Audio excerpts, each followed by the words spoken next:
કચ્છના અંજારમાં ગુંડા તત્વો સામે બુલડોઝર એક્શન યથાવત। અંજારના કુખ્યાત સુલેમાન શેખના મકાન પર ચાલ્યું બુલડોઝર।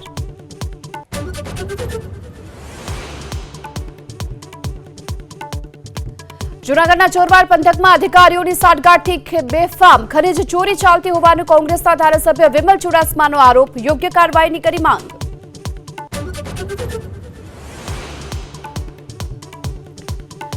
અમદાવાદ શહેરના નાગરિકોને વધુ એક ભેટ। વિશાલા સર્કલથી સરખેજ ચોકડી સુધી બનશે ઓવરબ્રિજ। 1295 કરોડથી વધુની રકમ મંજૂર। વર્ષ 2027 સુધીમાં કામગીરી થશે પૂર્ણ।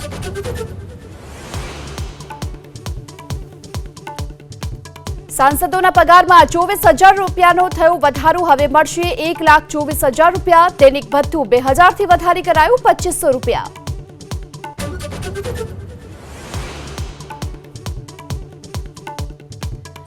नागपुर हिंसा ने लई महाराष्ट्र सरकार एक्शનમાં। मुख्य आरोपीના ગેરકાયદે મકાન પર ચાલ્યું બુલડોઝર।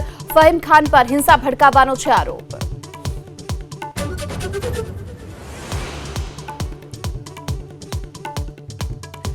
નોટકાંડના આરોપોમાં ઘેરાયેલા જસ્ટિસ યશવંત વર્મા નહીં કરી શકે કોઈ કેસની સુનાવણી। તમામ ન્યાયિક કાર્ય તત્કાલ પ્રભાવથી પરત ખેંચાયા। દિલ્હી હાઈકોર્ટે પબ્લિક નોટિસ કરી જાહેર।